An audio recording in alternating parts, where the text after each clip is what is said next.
नमस्कार, स्वागत है आपका। मैं हूं आपके साथ सुमित गुप्ता और बुलेटिन की शुरुआत में इस वक्त की बड़ी खबर। रायसिंह नगर के एसपी अमृत जी नगर पर एसीबी का शिकंजा। जोधपुर में एसपी अमृत जी नगर की संपत्ति को सीज कर दिया गया है। एसीबी ने एसपी के बंगले को सीज कर दिया है। बंगले की कीमत 2.5 करोड़ बताई जा रही है। देर रात एसीबी ने आरोपी को रिश्वत मामले में गिरफ्तार किया था। 2 लाख रुपए की रिश्वत लेने का एसपी पर आरोप है। एसपी के सुरक्षाकर्मी ने एसीबी टीम पर फायरिंग भी की थी। चलिए, राज्यपाल कलराज मिश्र क्या कुछ कह रहे हैं, सीधा ले चलते हैं। आज इस ऐतिहासिक दिन के अवसर पर मैं ये प्रार्थना करता हूं कि इस मंदिर को सांस्कृतिक एकता की दृष्टि से, इस मंदिर को राष्ट्रीय एकता और अखंडता की दृष्टि से, और इस मंदिर को वसुधैव कुटुंबकम के प्रतीक की दृष्टि से लोग अनुभव करेंगे और मंदिर से निश्चित रूप से उस प्रकार की प्रेरणा प्राप्त होगी, ऐसा मेरा निश्चित विश्वास है। आज मैं स्वयं बहुत प्रसन्न हूं, क्योंकि हम सब लोग इस मंदिर आंदोलन में थे, लगातार लगे हुए थे। आज हमारे सामने हम लोगों का स्वप्न साकार हो रहा है, हमारी प्रतिबद्धता पूर्ण हो रही है। लगातार हम बोलते थे कि हमारी प्रतिबद्धता है राम के जन्म स्थान पर मंदिर का निर्माण, आज पूरी हो रही है। मैं भारत के वर्तमान प्रधानमंत्री जी को विशेष रूप से बधाई देता हूं कि उन्होंने इस प्रकार के अवसर उपलब्ध कराए, जिसका न्यायालय का फैसला भी हुआ और उसके परिणाम स्वरूप आम सहमति भी प्राप्त हुई। कोट साधु संतों ने भी साथ में जुटकर मंदिर निर्माण के दिशा में एक महत्वपूर्ण भूमिका का निर्वाह किया है, और मैं आज के दिन को बड़ा पावन दिवस मानता हूं। मैं अयोध्या में सबके चरणों में अपना माथा नवाता हूं। धन्यवाद। इतिहास में 5 अगस्त एक पावन दिवस के रूप में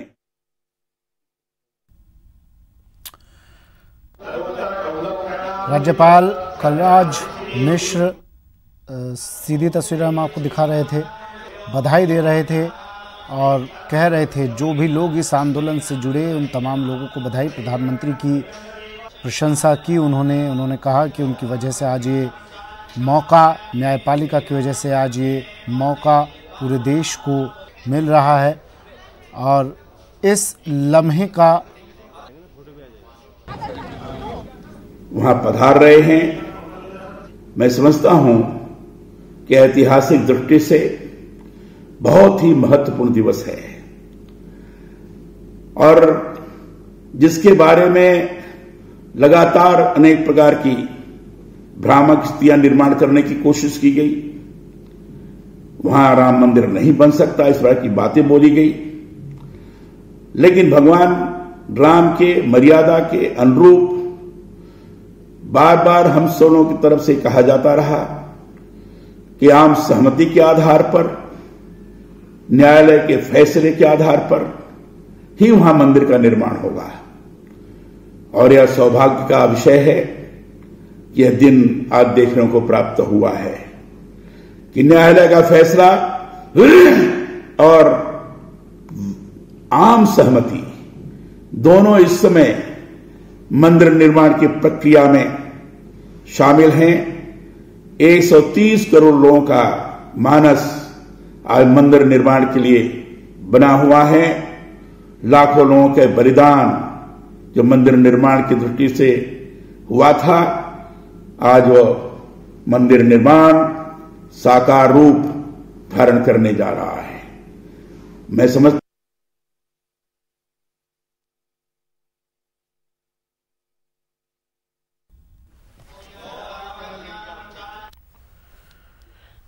तो राज्यपाल शुभकामनाएं अपनी दे रहे थे। बढ़ते अगली खबर की ओर। बात हम कर रहे थे एएसपी अमृत जी नगर की, जिस पर शिकंजा अब एसीबी का पूरी तरह कसता हुआ नजर आ रहा है। जी नगर की संपत्ति को सीज कर दिया है। एसीबी ने एएसपी के बंगले को सीज कर दिया है। 2.5 करोड़ इसकी कीमत बताई जा रही है। इसको जी नगर को रिश्वत मामले में गिरफ्तार एसीबी ने किया था। 2 लाख रुपए की रिश्वत लेने का इस पर आरोप था, लेकिन जब एसीबी की टीम इसे गिरफ्तार करने पहुंची तो इसके सुरक्षाकर्मी ने एसीबी टीम पर फायरिंग कर दी। और मेरे सहयोगी ने न्यूज़ 18 ने यह भी खुलासा किया कि एएसपी के आदेश पर ही सुरक्षाकर्मी ने फायरिंग की थी एसीबी की टीम पर। एएसपी ने कहा सुरक्षाकर्मी से कि फायरिंग करो, तब सुरक्षाकर्मी ने एसीबी की टीम पर फायरिंग की। अब मामला दर्ज कर लिया गया है और शिकंजा एएसपी पर एसीबी का कसता हुआ। परिवादी जो जयपुर आया था उसने ये परिवाद दी थी कि राय सिंह नगर में एक जो परिवादी है उसकी वाइफ के साथ जो पारिवारिक झगड़ा चल रहा है उसको लेकर के वाइफ ने कोई परिवाद दिया है और उस परिवाद के अलावा सारे मामले को निपटाने के लिए वो पक्ष, वाइफ का पक्ष जो है लगभग 40 लाख रुपए मांग रहा है। एडिशनल एसपी जो डिमांड कर रहे थे उनका ये कहना था कि हम इसको 25 लाख के आसपास निपटा देंगे और इसकी एवज में 2 लाख रुपए की रिश्वत भी मांगी और ये भी उनको कहा कि रिश्वत देने का काम जो है दलाल के थ्रू किया जाएगा। दलाल अनिल बिश्नोई जो राय सिंह नगर से थोड़ा दूर रहते हैं उन्होंने जो है वो डिमांड की थी दलाल की और एडिशनल एसपी की, दोनों की ही जो है डिमांड वो वेरिफिकेशन उसका कराया गया, वेरिफिकेशन हो गया और उसी के अनुसार कल रात लगभग 12 बजे के आसपास दलाल को 2 लाख रुपए देते हुए रंगे हाथ गिरफ्तार किया गया। राकेश गुसाई मेरे सहयोगी हमारे साथ फोन लाइन पर जुड़ गए हैं, जानकारी ले लेते हैं ज्यादा। राकेश, इस तरह के मामले भी यदा कदा क्या शायद पहला ही ये मामला होगा जब एसीबी की टीम कार्रवाई करने जाती है और आरोपी फायरिंग कर देता है, वो भी पुलिसकर्मी करवा देता है फायरिंग? देखिए, अपने आप में पहला मामला है। प्रदेश में एसीबी का जब से गठन हुआ है और जिसके बाद में एसीबी ने ट्रैप करने शुरू किए हैं उसको लेते हुए पहला मामला। खुद एसीबी के डीजी आलोक त्रिपाठी का भी कहना है इस तरह का पहला वाकया है। इस संबंध में एसीबी के अधिकारियों द्वारा संबंधित थाने के अंदर रिपोर्ट दे दी गई है गनमैन के खिलाफ और इस पूरे प्रकरण को लेकर जिस प्रकार से अभी आपने भी बताया कि सीलिंग की कार्रवाइयां निरंतर जारी हैं। एडिशनल एसपी की जितनी भी संपत्तियां हैं तकरीबन उन सभी संपत्तियों पर मौजूदा समय के अंदर एसीबी के अधिकारी हैं और वो सब इन सभी संपत्तियों को उनका ब्यौरा इकट्ठा करने में लगे हुए हैं। इसके अलावा 3 और लॉकर मिले हैं अलग अलग बैंक खातों के अंदर, उनको भी सील किया जा रहा है। परमिशन लेने के बाद उन्हें भी खोला जाएगा और पता किया जाएगा कि इसमें कितना पैसा था। बड़ी बात ये आ रही है कि ये जो व्यक्ति जो कि ट्रैप लेते हुए प्राइवेट व्यक्ति को जो एसीबी ने ट्रैप किया है, ये पूर्व में एक मिनिस्टर का पर्सनल एडवाइजर भी था और इसके खिलाफ पूर्व में कई शिकायतें एसीबी के पास में थी। लेकिन अब मौजूदा समय में सबसे बड़ी कहानी इस पूरे घटनाक्रम को लेकर यह है कि एडिशनल एसपी को निलंबन की कार्रवाई लगभग पूरी हो चुकी है और कभी भी इसके आदेश निकल सकते हैं। बहरहाल डीजी एसीबी का कहना है कि इस पूरे प्रकरण को लेकर एडीजी दिनेश एमएन के निर्देशन के अंदर टीम रात भर से कार्रवाई कर रही है और आने वाले कुछ दिनों के अंदर ये कार्रवाई मौजूदा समय में उन इलाकों के अंदर होती रहेगी। जी राकेश, इस एएसपी का 2.5 करोड़ का बंगला सीज किया गया है और भी संपत्ति इसकी सीज की जाएगी। क्या कुछ आपको इसको लेकर जानकारी मिल रही है? कुछ इसकी संपत्ति को लेकर कितनी इसने अकूत संपत्ति जुटाई अपने पास और इससे पहले इसका इतिहास क्या कहता है? देखिए, एडिशनल एसपी के बारे में जो भी डीजी एसीबी का कहना है कि इसकी और जगहों पर भी कई जिलों के अंदर संपत्तियां हैं जहां पर एसीबी की टीम मौजूदा समय में सर्च कर रही है। उसे अभी इसलिए उजागर नहीं किया जा सकता क्योंकि वो कागजात देखने एक बार तय हो जाते हैं, उसके बाद में इस चीज का भी खुलासा कर दिया जाएगा कि कौन कौन सी जिलों के अंदर इस आरोपी एडिशनल एसपी रिश्वतखोर की संपत्ति है। और इसके अलावा इस चीज के अंदर यह है कि परिवादी के पास में जिस प्रकार की भी जो भी शिकायत थी और जिसके आधार के ऊपर प्राइवेट आदमी को अरेस्ट किया गया था, इस प्राइवेट आदमी की निजी संपत्तियों के बारे में भी अब एसीबी छानबीन कर रही है। पहली बार ऐसा होगा कि जब प्राइवेट आदमी के बारे में छानबीन का भी काम एसीबी ने किया है। मौजूदा समय में डीजी एसीबी खुद इस समय मीडिया को ब्रीफिंग करते हुए भी उन्होंने यही चीज बताई कि हम इस एंगल को नहीं छोड़ रहे कि किस आधार के ऊपर एडिशनल एसपी इस व्यक्ति के संपर्क में आया, दलाल के संपर्क में आया और इस प्रकार से पैसा ले रहा था। जहां तक सवाल है कि और जिलों की संपत्ति, अब तक 3 और जिले ऐसे मिले हैं जहां पर इस एडिशनल एसपी की संपत्तियों का होना सामने आया है। जी अच्छा राकेश, आप बता रहे हैं जिसको हिरासत में लिया गया है बिचौलिए को, दलाल को, वो किसी मंत्री का पीए था। क्या इसमें इस तरह की संलिप्तता में कुछ और नामों का खुलासा हो सकता है अभी? और देखिए सुमित, मैंने जैसा कि आपको बताया कि ये पूर्व एक मिनिस्टर हैं, इसी हलके से आते हैं, उनका प्राइवेट पीए था और उस समय भी इस प्रकार की शिकायतें इसके खिलाफ आती रहती थी और यही कारण है कि उस चीज को आधार बनाते हुए एसीबी की टीम आगे कार्रवाई कर रही है और इसके खुद की संपत्तियों का ब्यौरा इकट्ठा करने में लगी है कि ये प्राइवेट आदमी होने के बाद में इसकी जितनी भी इसकी संपत्तियां हैं वो कहां से इसके द्वारा अर्जित की गई थी। इसीलिए प्राइवेट आदमी की संपत्ति भी ईडी को इस चीज की रिपोर्ट दे दी जाएगी कि इस व्यक्ति विशेष के पास में इतने करोड़ रुपए की संपत्ति अगर मिलती है तो ईडी इसकी इन्वेस्टिगेशन करेगी, ईडी या इनकम टैक्स ऑफिस। जी अच्छा राकेश, जानलेवा हमले का मामला भी दर्ज किया गया होगा कि इस जो कि फायरिंग हुई है इसमें गनमैन की जो पूरी कह सकते हैं कि इन्वॉल्वमेंट क्या था गनमैन का, क्योंकि एडिशनल एसपी द्वारा ये उस दौरान जब भी ट्रैप की कार्रवाई हुई थी उस दौरान एक हवा बना दी गई थी कई बार कि मुझे किडनैप किया जा रहा है, मुझे किडनैप किया जा रहा है। डीजी एसीबी का भी कहना है कि कई बार ऑफिसर्स का जो गनमैन है वो यही काम करता है कि ऑफिसर्स पे किसी प्रकार का खतरा हो तो वो एक्टिव होकर अलर्ट होकर उस पर काम करे। ये देखने वाली। जी चलिए, शुक्रिया राकेश तमाम जानकारी के लिए। तो एसीबी इन एक्शन, शिकंजा कसता हुआ एसीबी का।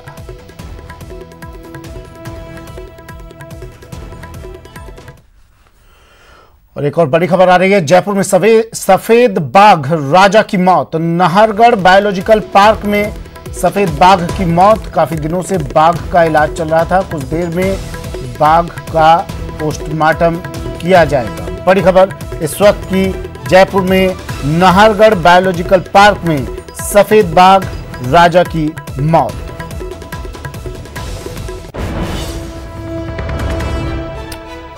बड़ी खबर है, टीवी स्क्रीन पर काफी दिनों से इलाज इस बाघ का चल रहा था, बीमार बताया जा रहा था, कुछ दिनों से इलाज चल रहा था, लेकिन आज ये खबर, सफेद बाघ राजा की मौत।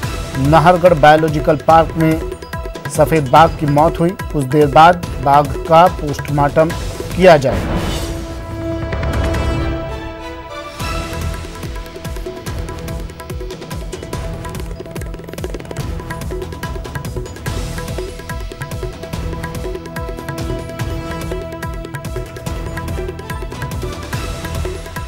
खबर जयपुर से है, सफेद बाघ राजा की मौत हो गई है। बीमार ये चल रहा था और बताया जा रहा है काफी दिनों से इसका इलाज किया जा रहा था।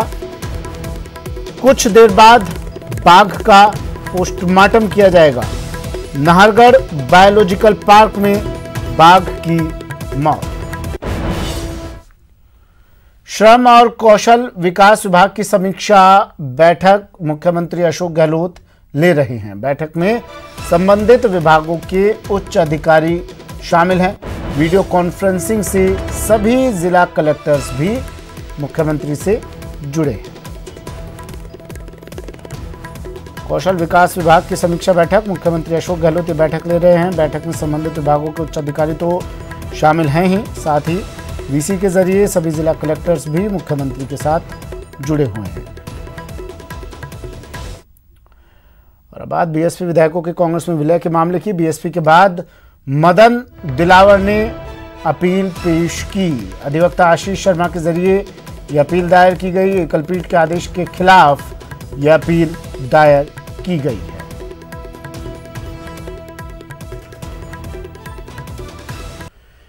ब्रेक के बाद स्वागत है आपका।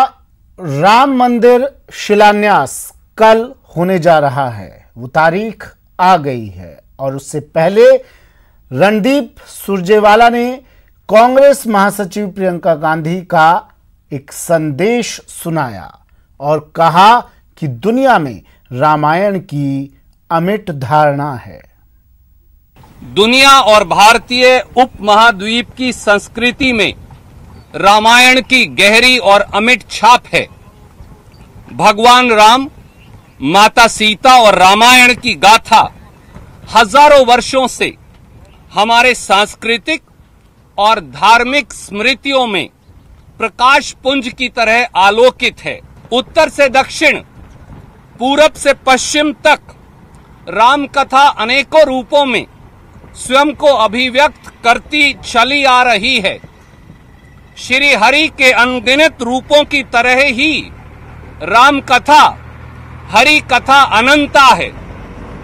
युग युगांतर से भगवान राम का चरित्र भारतीय भूभाग में मानवता को जोड़ने का सूत्र रहा है। भगवान राम आश्रय हैं और त्याग भी। राम सबरी के भी हैं और सुग्रीव के भी। राम वाल्मीकि के भी हैं और भास के भी। राम कम्मन के भी हैं और येशु तच्छन के भी। राम कबीर के हैं, तुलसीदास के हैं, रैदास के हैं। सबके दाता राम हैं। गांधी के रघुपति राघव राजा राम सबको सम्मति देने वाले हैं। वारिस अली शाह तो कहते हैं जो रब है वही राम है। राम साहस हैं, राम संगम हैं, राम संयम हैं, राम सहयोगी हैं, राम सबके हैं। भगवान राम सबका कल्याण चाहते हैं, इसीलिए वे मर्यादा पुरुषोत्तम हैं। प्रदेश के सियासी घमासान के बीच कांग्रेस ने आज प्रेस कॉन्फ्रेंस की और बीजेपी को जमकर घेरा। राजस्थान के पहले मध्य प्रदेश और कर्नाटक के सत्ता परिवर्तन का जिक्र करते हुए कांग्रेस प्रवक्ता रणदीप सुरजेवाला ने भारतीय जनता पार्टी को हर मोर्चे पर घेरने की कोशिश की, तो वहीं उन्होंने बागी विधायकों को नसीहत भी दी। इसलिए पहले भाजपा की आवाभगत छोड़ें, पहले भारतीय जनता पार्टी से मित्रता तोड़ें, पहले भारतीय जनता पार्टी का साथ छोड़ें, पहले भारतीय जनता पार्टी की मेहमान नवाजी छोड़ें, पहले भारतीय जनता पार्टी की पुलिस का सुरक्षा चक्कर तोड़े, वापस अपने घर वापसी करें, वार्तालाप तब हो पाएगा। हरियाणा में तो आए दिन बच्चों की, मासूम बच्चों की हत्या हो रही है, उसके लिए तो पुलिस उपलब्ध नहीं। गैंग रेप हो रहे हैं, बलात्कार हो रहे हैं, लोगों को गुड़गांव में सरेराह पीटा जा रहा है, उसके लिए पुलिस उपलब्ध नहीं। परंतु इन 19 विधायकों की सुरक्षा के लिए सैकड़ों हजारों, 1000 के करीब पुलिसकर्मी जो लगाए गए हैं। भारतीय जनता पार्टी कांग्रेस पार्टी के नाराज विधायकों को जो सुरक्षा दे रही है, उसके क्या मायने हैं? भारतीय जनता पार्टी धनबल, बाहुबल, सत्ता बल के हर हथकंडे अपना रही है। उनकी अपनी बौखलाहट भी साफ है, क्योंकि उनका भानुमति का कुनबा भी चरमराकर आए दिन गिर रहा है। भारतीय जनता पार्टी का राजस्थान के 8 करोड़ लोगों द्वारा जनमत से चुनी गई सरकार को अस्थिर करने और गिराने का षड्यंत्र आए दिन जारी है कि भारतीय जनता पार्टी की दिल्ली सरकार और यहाँ के उनके पिछलग्गू नेतागण, जिन पर खुद आपराधिक मुकदमे दर्ज हैं, वो कितने भी षड्यंत्र और हथकंडे कर लें, वो राजस्थान के स्वाभिमान को हरा नहीं पाएंगे। सियासी संग्राम के बीच जैसलमेर में माननीय अपनी सेहत बनाने पर ध्यान दे रहे हैं। जी हां, जैसलमेर के होटल सूर्यगढ़ में बाड़ाबंदी में कांग्रेस विधायक वर्कआउट करते दिखे। टीवी स्क्रीन पर ये 3 तस्वीरें हैं जिसमें खेल मंत्री अशोक चांदना जॉगिंग कर रहे हैं अपने बॉडीगार्ड के साथ, सुरक्षाकर्मी के साथ, वर्दीधारी सुरक्षाकर्मी के साथ। वहीं संयम लोढ़ा डॉगी के साथ सैर सपाटा कर रहे हैं।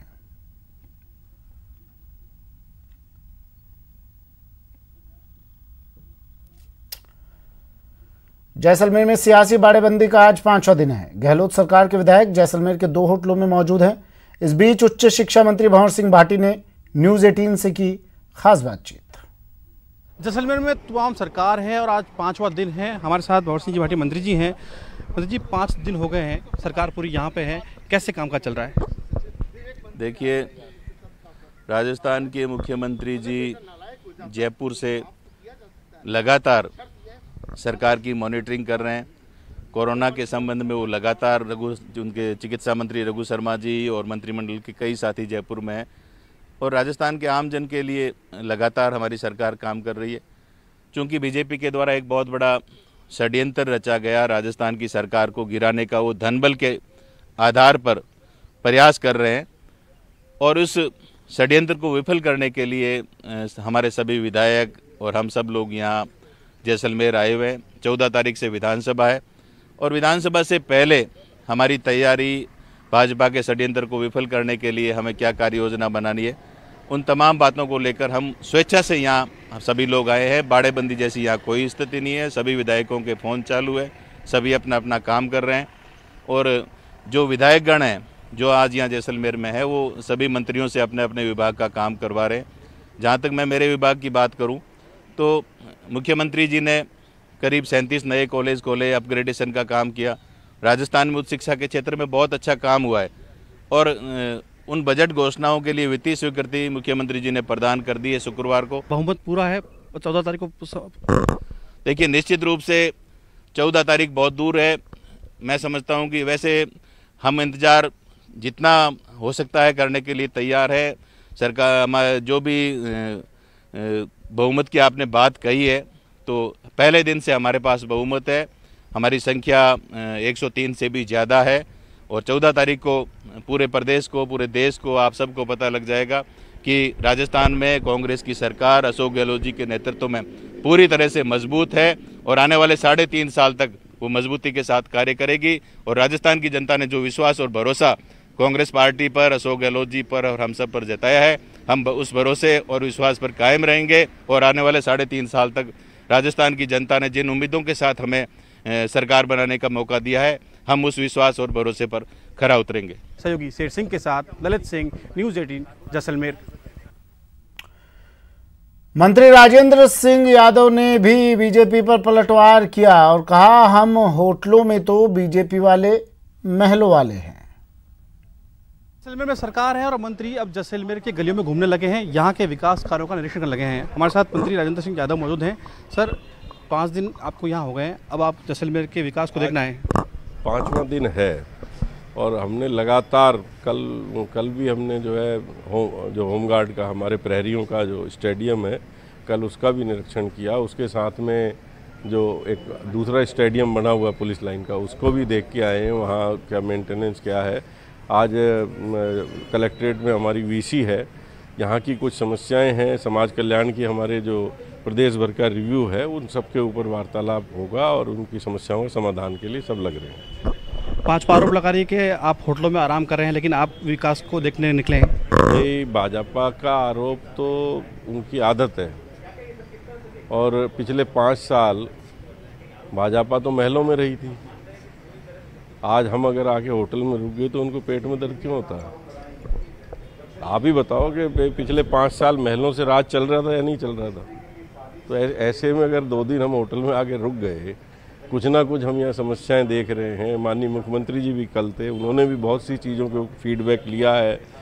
यहाँ के जो स्थानीय विधायक हैं, जो जनप्रतिनिधि हैं, उनसे भी फीडबैक लिया। तो एक अच्छा मैसेज जाएगा। हम आगे भी निर्णय कर रहे हैं कि जिला स्तर पे जाकर के मंत्रियों का समूह जन समस्याओं के समाधान को गति दे। सर, आप पुस्तकालय हैं, एक समय इस पुस्तकालय की बहुत उपयोगिता होती थी, तमाम लोग ज्ञान के आते थे, समय व्यतीत करते थे। अब समय बदला है, मोबाइल और टीवी में लोग घूम गए हैं। अब आप आज इस समय में यहाँ पहुँचे हैं, तो कितना सुधार देखते हैं आप इसमें? देखिए, पिछले 20-25 साल में इस तरीके का माहौल ही बना है कि जो वाचनालय वगैरह से लोगों का ध्यान हटा है, जो निश्चित तौर पे हमारे सामाजिक ताने बाने के लिए एक श्राप है। पहले हम लोग जब छोटे होते थे, हम खुद जाते थे, हमारे बुजुर्ग जाते थे शाम को 4 बजे से 7-8 बजे तक, और जो लोग गरीब थे, जिनको अखबार नहीं मिल पाता था, लिटरेचर नहीं मिल पाता था, वो भी अच्छा साहित्य यहाँ पढ़ते थे। आज स्थिति यह है कि हम मोबाइल टीवी पे उल्टी सीधी चीज़ें बच्चे देख रहे हैं, व्हाट्सएप पे, ट्विटर पे, बहुत सी चीज़ें हैं जिसमें अच्छी भी चीज़ें हैं मोबाइल में भी, मगर वो उनके ऊपर ध्यान नहीं है। जो हमारा कीमती समय शाम का पढ़ने का है बच्चों का, आज उसको राजनीतिक पार्टी बड़े स्तर पे डिस्टर्ब कर रखा है। सर, आखिरी सवाल, मुख्यमंत्री अशोक गहलोत के नेतृत्व में पूरे 5 साल सरकार चलेगी? निश्चित तौर पे मुख्यमंत्री अशोक गहलोत जी के नेतृत्व में 5 साल सरकार चलेगी और हम रिपीट भी करेंगे। जिस तरह का मैसेज है जनता के अंदर, एक चुनी हुई सरकार को गिराने का, लगातार मध्य प्रदेश, गोवा जो सरकारों को गिराया जा रहा है, जो प्रजातंत्र के लिए बहुत बड़ा कलंक है और जनता कभी माफ़ नहीं करेगी। जनता इस चीज़ को देख रही है। सहयोगी शेर सिंह के साथ ललित सिंह, न्यूज़ 18 जैसलमेर।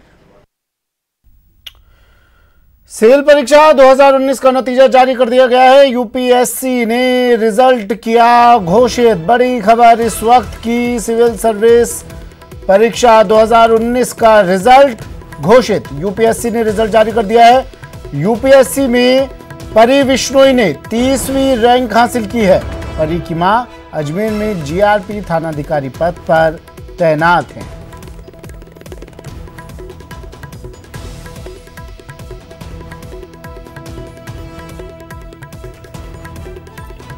यूपीएससी में 30वीं रैंक हासिल करने वाली अजमेर की परी विश्नोई, जिनकी मां अजमेर में जीआरपी थानाधिकारी पद पर तैनात हैं। 30वीं रैंक के साथ परी विश्नोई। अभिजीत दवे मेरे सहयोगी हमारे साथ फोन लाइन पर जुड़ गए हैं। सिविल सर्विस परीक्षा का रिजल्ट जारी। अभिजीत, और अजमेर के लिए ये रिजल्ट खुशियां लेकर आया है। बिल्कुल सुमित, आपने सही कहा। न सिर्फ अजमेर के लिए बल्कि प्रदेश के लिए भी देखा जाए तो प्रदेश की एक बेटी ने ये परचम हासिल किया और ऑल इंडिया 30th रैंक हासिल की है परी विश्नोई ने। परी का ये तीसरा अटेम्प्ट था सिविल सर्विसेज में। इससे पहले वो 2 अटेम्प्ट्स में इंटरव्यूज में रह गई थी, लेकिन हिम्मत नहीं हारी और 12वीं अजमेर सेंट मैरीज कॉन्वेंट से स्कूलिंग करने के बाद से ही परी जो है वो दिल्ली में थी। और सबसे बड़ी बात देखिए कि किसी की सफलता के पीछे परिवार का कितना बड़ा योगदान होता है। मां चूंकि पुलिस सर्विसेज में है, अभी फिलहाल जीआरपी थाने में एसएचओ के पद पर कार्यरत है सुशीला विश्नोई, लेकिन जो परी के पिता हैं वो पेशे से राजस्व मंडल अजमेर में अधिवक्ता थे, लेकिन उन्होंने परी के सपनों को पूरा करने के लिए अपने अभिभाषक जो करियर था उसको दरकिनार कर दिया, साइड में रख दिया और परी के साथ पिछले 5 सालों से वो दिल्ली में ही थे और उसे सिविल सर्विसेज की तैयारी करा रहे थे। और आज जब ये 2019 सिविल सर्विसेज का फाइनल रिजल्ट आया और उसमें परी को ऑल इंडिया 30th रैंक मिली है, तो परिवार खुशियों का कोई ठिकाना नहीं है। मेरी अब से कुछ देर पहले, क्योंकि मैं सुबह 11 बजे से लगातार सुशीला विश्नोई से बात करने की कोशिश कर रहा था, लेकिन स्वाभाविक है कि बेटी की इस सफलता पर सब जगह से उनके पास बधाइयों के, शुभकामनाओं के फोन आ रहे थे। लेकिन अब से कुछ देर पहले मेरी उनसे बात हुई और वो खुद इतनी ज्यादा भावुक होकर बात कर रही थी और वो बहुत ज्यादा मिस कर रही थी इस वक्त अपनी बेटी को, क्योंकि पिता और पुत्री दोनों इस वक्त दिल्ली में ही हैं और वे अजमेर में जो है अपनी सेवाएं दे रही हैं। चलिए, शुक्रिया अभिजीत तमाम जानकारी के लिए। एक ब्रेक ले लेते हैं, जल्द हाजिर होंगे।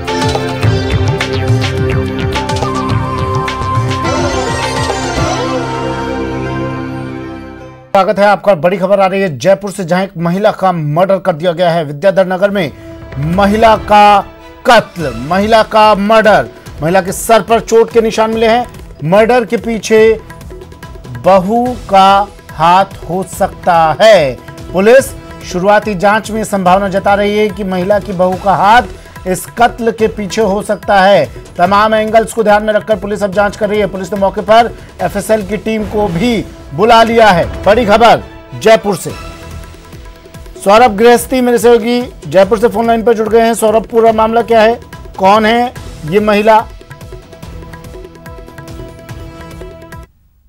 विद्याधर नगर क्षेत्र का है, जहां पर आज सुबह पुलिस को सूचना मिली थी कि एक मकान में रहने वाली एक महिला का जो है वो मर्डर हुआ है, जिसके बाद पुलिस मौके पर पहुंची है और फिलहाल जांच जो है वो की जा रही है। लेकिन शुरुआती दौर में ऐसी जानकारी सामने आई है कि जो पुलिस जो महिला है उसके जो बहू है उसके साथ उसकी अनबन थी और ऐसा शक जताया जा रहा है। प्रथम दृष्टया ऐसा शक है कि बहू ने ही संभवतः उस महिला का जो है वो हत्या की हो, लेकिन ये प्रथम दृष्टया है। इनकी पुलिस अभी कुछ भी बोलने से बच रही है। लेकिन जिस प्रकार से उसके महिला के सर पर जो है वो बारीक चोट आई है और पुलिस ये जानने की कोशिश कर रही है कि आखिर किस के जरिए जो है वो सर पर किस हथियार के जरिए जो है वो वार किया गया है। लेकिन फिलहाल शुरुआती स्तर पर यही जानकारी मिल रही कि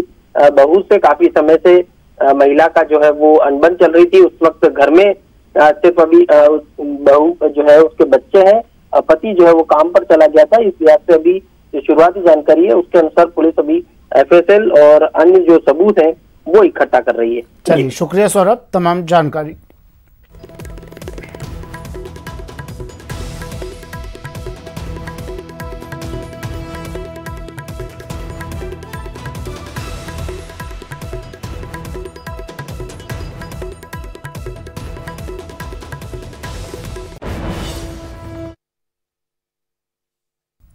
और एक और बड़ी खबर आ रही है जयपुर से। बेखौफ बदमाश का आतंक। राजधानी जयपुर में शराब पीकर बदमाशों ने जमकर उत्पात मचाया। ढाबे पर खाने के पैसे मांगने पर विवाद हुआ, जिसके बाद इन बदमाशों ने यहां पर जमकर हुड़दंग किया। कर्मचारियों पर गाड़ी चढ़ाने तक की कोशिश इन्होंने की। जोगनेर थाने में अब ये पूरा मामला दर्ज हो गया है। ये तस्वीरें देखिए, सीसीटीवी में कैद ये तस्वीरें हुई। गाड़ी चढ़ाने की एक ढाबे मालिक पर भी कोशिश की, वहां के कर्मचारियों पर कोशिश की इन बदमाशों ने। शराब के नशे में इस पूरी वारदात को अंजाम दिया गया। पैसे के लेन देन को लेकर ये झगड़ा हुआ। पैसे मांगने पर इन बदमाशों ने शराब पीकर यहां उत्पात मचाया।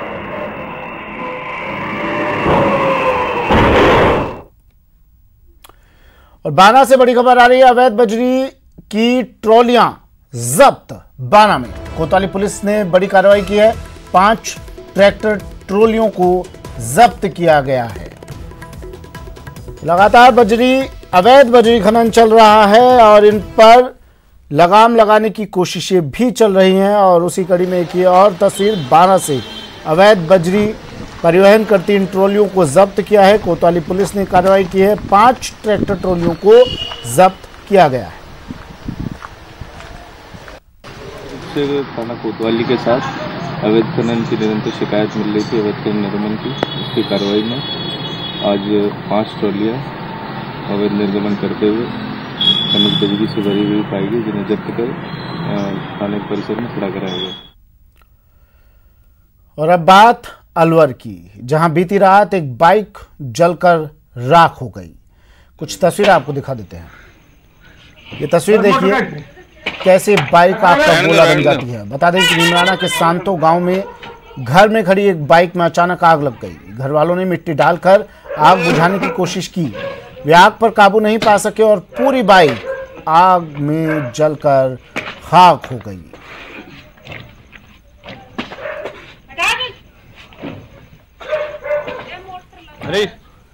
खबर अलवर से। अलवर के भिवाड़ी में औद्योगिक इकाई में भीषण आग लग गई। भिवाड़ी रामपुरा में स्थित है SK मेटीपेस इकाई। इस औद्योगिक इकाई में आग लगी। अब मौके पर दमकल की गाड़ियां पहुंची और आग पर काबू पाने की कोशिशें लगातार चल रही है। आग के कारणों का फिलहाल खुलासा नहीं हो पाया है।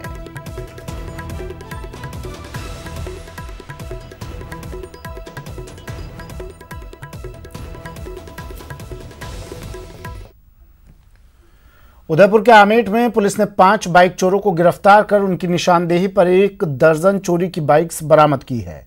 पुलिस के आला अधिकारियों के निर्देश पर विशेष टीम ने कुछ संदिग्धों को हिरासत में लिया था, जिनसे पूछताछ के आधार पर टीम ने इन चोरों को गिरफ्तार किया। पुलिस ने उनकी निशानदेही पर 1 दर्जन बाइक बरामद की। 28/7/2020 को शीतलमल जाट निवासी जटियाखेड़ा ने एक रिपोर्ट दी कि उसकी हीरो होंडा शाइन मोटरसाइकिल चोरी हो गई है, जिस पर श्रीमान SP साहब, एडिशनल SP साहब, DYSP साहब नरपत सिंह जी के सुपरविजन में त्वरित कार्रवाई करते हुए 5 आरोपियों को धर दबोचा, जिनसे 12 मोटरसाइकिल बरामद की गई और उन 5 आरोपियों को आज न्यायालय में पेश किया गया है।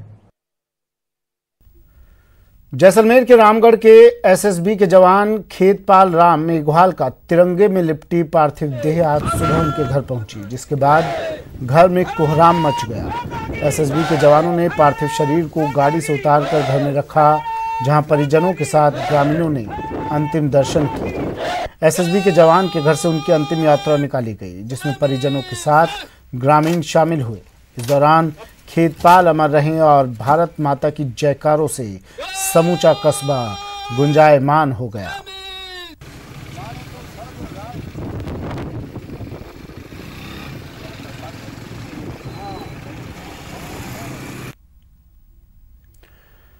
भरतपुर में कोरोना के बढ़ते प्रभाव को लेकर सूचना केंद्र में लगाई गई जागरूकता प्रदर्शनी को 1 महीने के लिए और बढ़ा दिया गया है। अब ये प्रदर्शनी आगामी 31 अगस्त तक लगी रहेगी। प्रदर्शनी के जरिए लोगों को कोरोना संक्रमण से बचने के लिए जागरूक किया जा रहा है। इसके साथ ही प्रदर्शनी में शरीर की ह्यूमैनिटी पावर को बढ़ाने के लिए पौष्टिक आहार का सेवन करने की अपील की गई है।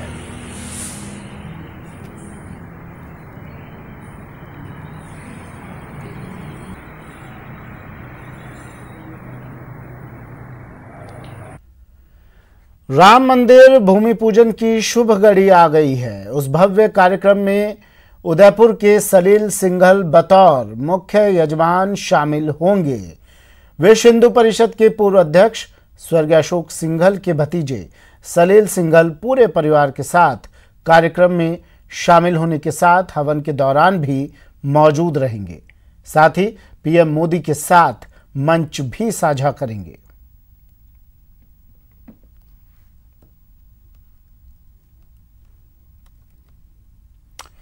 अयोध्या में होने जा रहे राम मंदिर भूमि पूजन को लेकर खास तौर पर उन परिवारों में बेहद खुशी है जिनके अपनों ने इस अभियान में बलिदान दिया है। अजमेर का अविनाश माहेश्वरी का परिवार भी उनमें से एक है। साल 1992 में कार सेवा के दौरान अविनाश माहेश्वरी ने अपना बलिदान दिया था। अब जबकि भूमि पूजन की घड़ी करीब आ गई तो अविनाश के माता पिता ने अपने घर के बाहर पूजन शुरू कर दिया है। अविनाश के माता पिता का कहना है कि उनके बेटे का बलिदान सार्थक सिद्ध हो रहा है।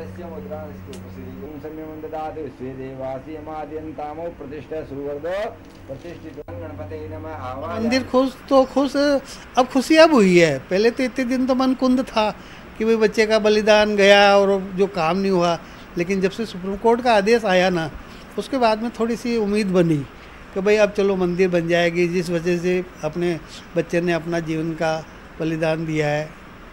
और अब जब 5 तारीख को जब तारीख निश्चित हो गई, मोदी जी पधारे हैं, तो बड़ी अच्छी खुशी है, उमंग है। हम भी हर्षोल्लास से मनाएंगे। सबको खुशी है, पूरे भारतवर्ष में सबको खुशी है। हजारों लोगों का जो इतना बलिदान वो व्यर्थ नहीं गया। हमारे प्रधानमंत्री जी मोदी जी के कारण वो मंदिर अब पूरा संपूर्ण होने को अब आ रहा, उसकी नींव का मुहूर्त अब लगने वाला है। भीलवाड़ा के बघेरा गांव में आज सुबह अजीबोगरीब हादसा देखने को मिला, जहां शिकारी नहीं शिकारी भी काल के गाल में समा गया। जहां एक पैंथर ने मोर का शिकार करने के लिए उसका पीछा किया। पैंथर से बचने के लिए मोर उड़कर बिजली के ट्रांसफार्मर पर बैठ गया। तभी पैंथर ने उस पर छलांग लगाई, लेकिन करंट की चपेट में आकर मर गया। पैंथर से बचने के लिए ट्रांसफार्मर पर बैठा मोर भी करंट से मर गया। हादसे की जानकारी मिलते ही आसपास के ग्रामीण मौके पर जुट गए। इत्तला पाकर मौके पर जुटे वन विभाग के अधिकारियों ने भी करंट से बेजुबानों की मौत की पुष्टि की।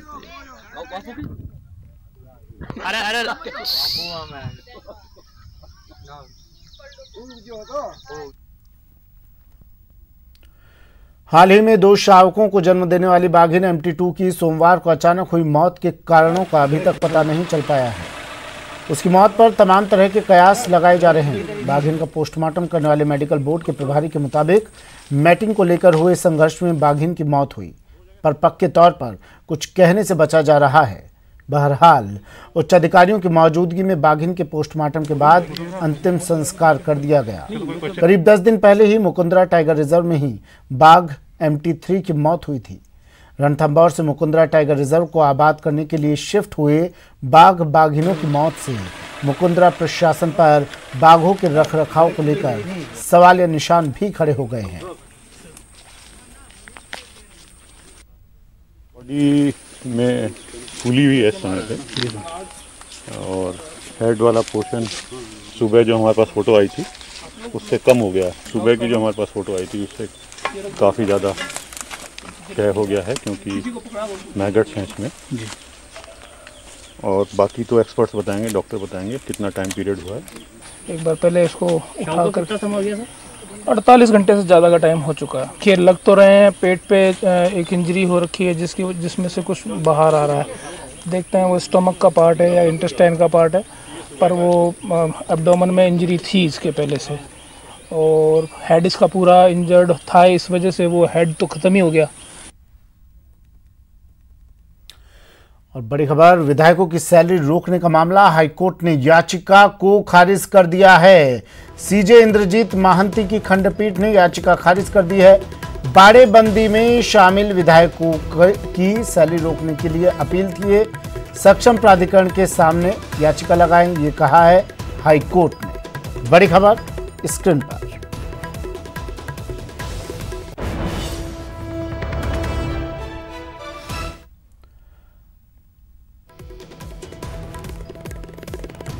बड़ी खबर है, विधायकों की सैलरी रोकने के मामले से जुड़ी हाईकोर्ट ने इसकी याचिका को खारिज कर दिया। इस मामले से जुड़ी याचिका को किया खारिज। सीजे इंद्रजीत महांती की खंडपीठ ने याचिका खारिज की है। बाड़ेबंदी में शामिल विधायकों की सैलरी रोकने की अपील थी, लेकिन अब इस याचिका को खारिज कर दिया गया है। सक्षम प्राधिकरण के सामने याचिका लगाई जाए, ये कहा है हाईकोर्ट ने।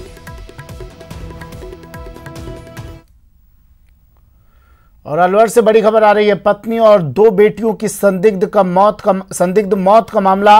पुलिस ने मृतका के पति को गिरफ्तार कर लिया है। आरोपी पर महिला की संदिग्ध मौत के बाद गुपचुप अंतिम संस्कार करने का मामला दर्ज।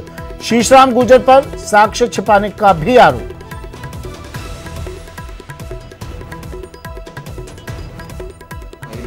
संजू नामक महिला व इसके 2 बच्चों की संदिग्ध परिस्थिति में मृत्यु होने की सूचना 1 तारीख को पुलिस को प्राप्त हुई, जिस पर उच्चाधिकारी द्वारा घटनास्थल पर दौरा किया गया और इसकी गांव वालों ने, ससुराल जन ने तीनों लाशों का दाह संस्कार भी कर दिया था। इस मामले में महिला के पति शीशराम गुर्जर को कल गिरफ्तार कर लिया गया और प्रकरण में अनुसंधान जारी है। अलवर के किशनगढ़ बास में दहेज के लिए विवाहिता की हत्या का मामला सामने आया है। विवाहिता का शव घर में फंदे से लटका हुआ मिला। मृतक नेहा के पिता ने ससुराल वालों के खिलाफ दहेज के लिए हत्या का केस दर्ज करवाया है।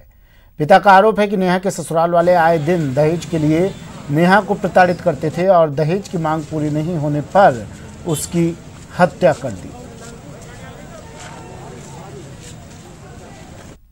बात से ही बच्चे को परेशान करते थे, मारपीट करते थे। हमने बच्चे से पूछा तो वो दहेज के लिए प्रताड़ित करते थे, यही बात की वजह। और बच्चे दोनों शराब पीते थे। शादी कब हुई थी आपकी? शादी हुई थी 10 फरवरी 2019 को। शादी में सर सारा ही सामान दिया, 2 व्हीकल को छोड़ के सारा सामान दिया था मैंने। अच्छा, तो अब इनकी क्या डिमांड थी लड़के? अब ये मोटरसाइकिल मांगते हैं, कोई कहता है 4 व्हीलर चाहिए, कोई कहता है मोटरसाइकिल चाहिए। 4/8/2020 को श्री आनंद कुमार सैनी निवासी कोलकाता से इसने रिपोर्ट दी कि मेरी पुत्री नेहा, जिसकी शादी 10 फरवरी 2019 को सुरेंद्र के साथ निवासी वार्ड नंबर 9 गंज किशनगढ़ बास के साथ की थी, आज मेरी पुत्री को उन्होंने मार दिया। कोटा में कोरोना के बढ़ते केस को देखते हुए जिला प्रशासन ने 4 और 5 अगस्त को कोटा शहर में लॉकडाउन की घोषणा की है। ऐसे में आज पुलिसकर्मी अनावश्यक रूप से घरों से बाहर आ रहे लोगों को समझाते नजर आए, तो वहीं कई लोगों के चालान भी काटे। जानकारी दे रहे हैं कोटा संवाददाता शाकिर अली। कोटा में भी कोरोना लगातार पैर पसार रहा है और जिला प्रशासन ने 2 दिन के लॉकडाउन का निर्णय लिया है। आज और कल लॉकडाउन है। ऐसे में तस्वीरें आप देख सकते हैं, कोटा के छावनी चौराहे की तस्वीरें हैं और यहाँ पर पुलिस के जवान तैनात हैं, पुलिस अधिकारी तैनात हैं और तमाम जो लोग घरों से बाहर निकल रहे हैं, लॉकडाउन की पालना सख्ती से कैसे हो इसके लिए पुलिस जो है लगातार मुस्तैदी के साथ जुटी हुई है। लेकिन लॉकडाउन का जो असर है वो साफ तौर पर कहीं ना कहीं कम दिखाई दे रहा है, क्योंकि कई सारे लोग घरों से बाहर नज़र आ रहे हैं। हालांकि आवश्यक सेवाओं के लिए ही जो है आदेश दिया गया है, लेकिन उन सब के बावजूद कई सारे लोग घरों से बाहर आ रहे हैं। कोटा में पॉजिटिव रोगियों की तादाद में लगातार इजाफा हो रहा है। आज भी जो रिपोर्ट आई है उसमें 84 नए पॉजिटिव रोगी सामने आए हैं। 2200 के पार जो है कोटा में पॉजिटिव रोगियों का आंकड़ा पहुँच गया है। 41 मौतें अब तक कोटा में कोरोना से हो चुकी है। जिला प्रशासन ने निर्णय लिया है कि 2 दिन का लॉकडाउन किया जाए ताकि संक्रमण की चेन को तोड़ा जा सके। लेकिन जिस तरह से सड़कों पर हालात नज़र आ रहे हैं वो कहीं ना कहीं जो है संतोषजनक नहीं है। लोगों की जो भीड़ है, लोगों को जो घरों से बाहर निकलने का सिलसिला है वो लगातार जारी है। पुलिसकर्मी रोककर समझाइश करते हैं, पूछताछ जरूर कर रहे हैं, लेकिन उसके बावजूद लोग घरों से बाहर निकल रहे हैं। जिला कलेक्टर की ओर से आदेश जारी किया गया है। कोटा में रविवार के दिन पूर्णतः लॉकडाउन की घोषणा की गई है और उसके अलावा 2 दिन के लिए ये लॉकडाउन लगाया गया है। मैं यहाँ पर जो मौजूद हैं पुलिसकर्मी, उनसे भी बात करने की कोशिश करता हूँ। ये लगातार सुबह से यहाँ पर ड्यूटी कर रहे हैं। जी, आप बहुत लोगों से समझाइश कर रहे हैं, लेकिन लोग घरों से बाहर निकल रहे हैं। कहीं ना कहीं थोड़ा सा लॉकडाउन की पालना उतनी मुस्तैदी से नहीं कर रहे लोग।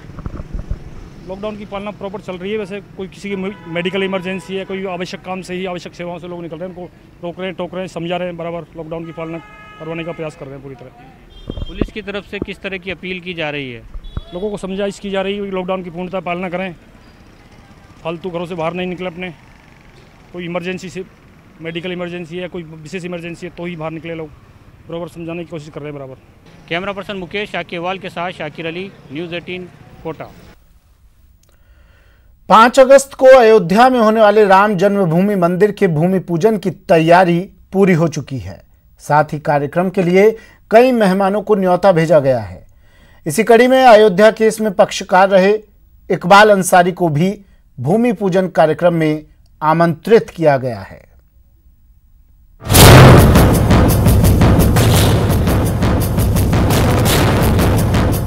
जिसने लड़ी लड़ाई उसी को पहले बुलाया। आपसी सौहार्द का राम मंदिर।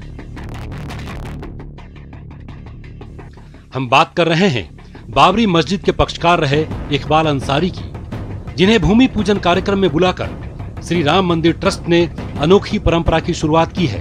लेकिन उससे पहले एक बड़ी खबर।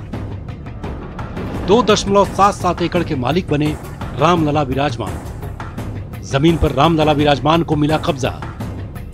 सुप्रीम कोर्ट के फैसले के बाद अयोध्या जिला प्रशासन ने राजस्व और भू अभिलेखों में रामलला विराजमान को मालिक के तौर पर दर्ज कर लिया है। रामलला विराजमान अब सरकारी दस्तावेज में 2.77 एकड़ भूमि के मालिक बन गए हैं। जिला प्रशासन ने राजस्व रिकॉर्ड में गाटा संख्या 159, 160, नजुल गाटा संख्या 583 में रामलला विराजमान को भूमि के स्वामी के तौर पर दर्ज कर लिया है। इसी बीच केंद्र सरकार ने जिस 70 एकड़ जमीन का अधिग्रहण किया था वो श्री राम जन्मभूमि तीर्थ क्षेत्र ट्रस्ट के नाम से पहले ही ट्रांसफर हो चुकी है। इसे राम जन्मभूमि तीर्थ क्षेत्र के नाम दर्ज किया गया है।